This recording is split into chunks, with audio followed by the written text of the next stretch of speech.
All right, everybody. Fantasy Football Today Express, NFC South, sleepers, breakouts, and busts right now. What's up? Welcome. Adam Aizer here and Dave Richard. All right, the NFC South, fun little division. Tampa Bay dominating lately. Give me some sleepers, breakouts, and busts. What do you got? Well, before we get into that, two things. Number one, this is kind of an uninspiring division, especially when it comes to breakout candidates. And we've got a couple of bust candidates to talk about. But the second thing that I really wanted to start off with, Adam, you know that I've gone through the film and the stats for every single defense. And I don't love any of the defenses in this position, in this division. Excuse me. Tampa Bay graded out better than average. Atlanta, kind of close to them. I'd call them the second best defense in the division. Carolina right behind them. And then New Orleans, combination of talent plus I think their offense is going to put their defense in some bad spots. That's going to bring up the rear. But when we talk about these offensive players, keep in mind that about half their 6 games this season for each of these teams are against other teams in their division. I think that we can look at this division and say there's nothing to really fear here. There aren't matchups that are going to be tough. This is not the AFC North, is what I'm trying to say. All right, let's start with sleepers. I think Tetairoa McMillan is probably at the top of the list. Positive training camp. It's not training camp yet. Positive offseason mini camp reports on him, lining up everywhere. Unique talent as far as wide receiver goes. He's a big dude. He's got some good agility, and he could end up being the top target getter in Carolina. So when we see his ADP, I don't think we should get nervous about that just because he's a rookie or just because he's catching passes from Bryce Young. Certainly has potential to be a top 24 fantasy receiver, even in half PPR, and we're getting him at a discount on draft day.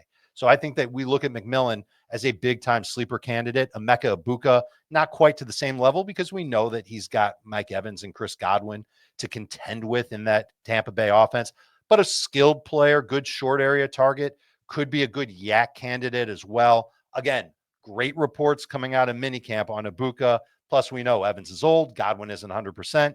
Could really be a factor this year, Egbuka. So we can't just write him off because of who's in front of him on the depth chart. Deeper sleepers at wide receiver. Darnell Mooney, Rashid Shaheed. We saw it in spurts last year with both of these guys where they were able to pick up chunk yardage and have some explosive games. It's going to be tough to start them in typical fantasy leagues. Best ball, you're going to be targeting these guys late, knowing that 3 or 4 weeks this season, they're going to come through with some big games. At least in the case of Mooney, he had a decent PPR average last year. Shaheed did too at the beginning part of the year.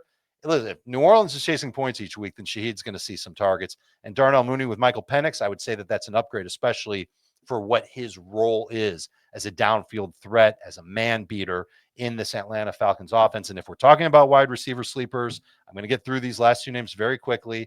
Xavier Legette, Adam Thielen, they should benefit. They should see a lot of targets. This is assuming that they're both on the team this year in Carolina.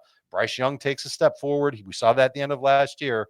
These guys can end up being good late round dart throws in full PPR. Yeah, I'm surprised Darnell Mooney's not getting a little bit more attention. I would throw maybe a little Jatavion Sanders love your way as a sleeper. No, not feeling it. Okay. I think there are enough tight ends that we can dig into before Jatavion Sanders. And listen, it's a crowded passing game as it stands. McMillan's there. I just mentioned 2 other wide receivers. Maybe that changes if they trade Thielen, because this is a team in Carolina. They've got some depth at wide receiver.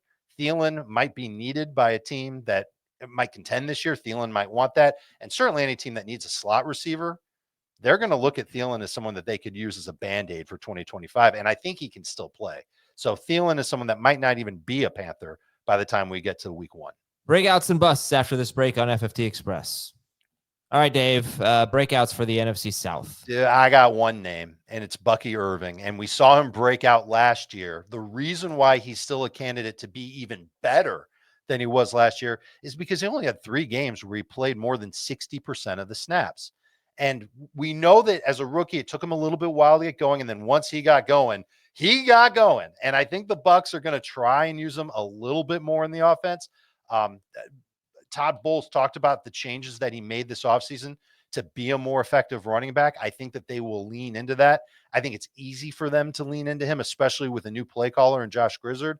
And if the passing game is a threat, it forces defenses to keep the safeties back a little bit.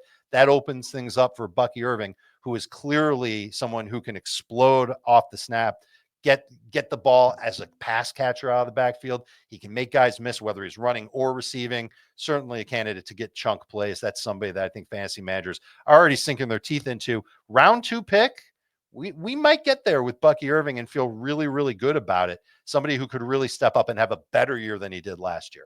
All right, what about Chris Olave? Do you think he could break out? He's never been a top 20 wide receiver per game.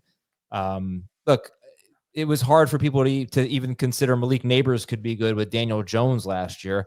Olave is not the same type of talent, but why can't he have his best season with maybe Tyler Shuck at quarterback? I mean, it's possible, just using the Malik Neighbors argument. If Kellen Moore goes into New Orleans and says, all right, listen, we just need to throw targets at this guy 10 times a game, you're going to fall into production when you do that. And you said it, he's not the same type of talent as Malik Neighbors, but he's the best receiver that they have in New Orleans. And if Shuck is capable as a thrower, then sure, he can do fine on 8.5 targets per game. Could end up being a number 2 wide receiver. We've seen him finish. I think we've seen him finish as a number 2 wide receiver before.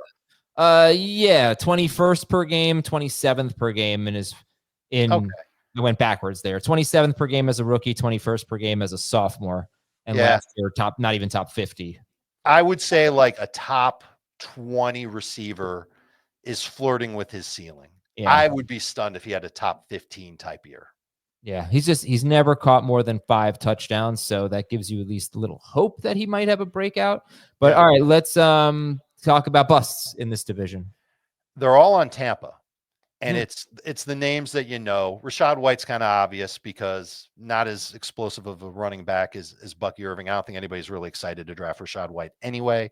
In PPR leagues, you're taking him with a late round pick for depth. Mike Evans, Chris Godwin. Let's talk about it. Evans is older.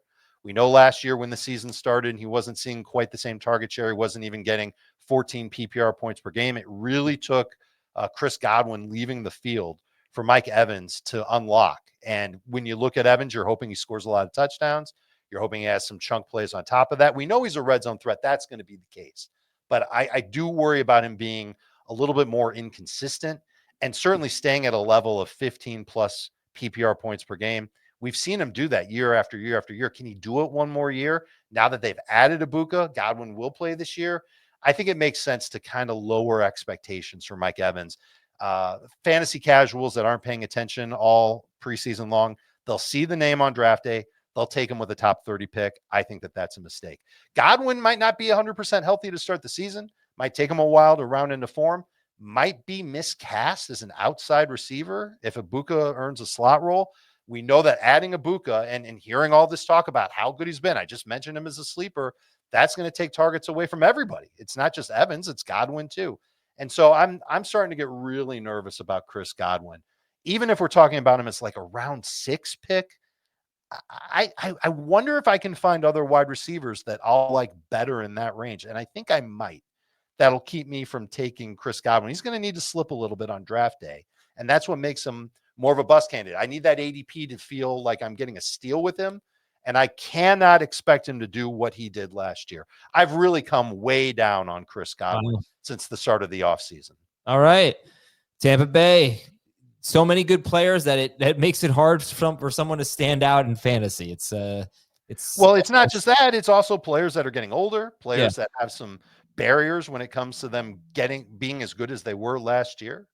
Yeah. And listen, if you disagree or if you've got a different sleeper, breakout, or bust for this division, drop it in the comments. Make the case for some of these guys. Maybe you'll make the case for Godwin. That would be interesting to read. For sure. It's an easy case to make. He was wide receiver 2 per game when he was healthy.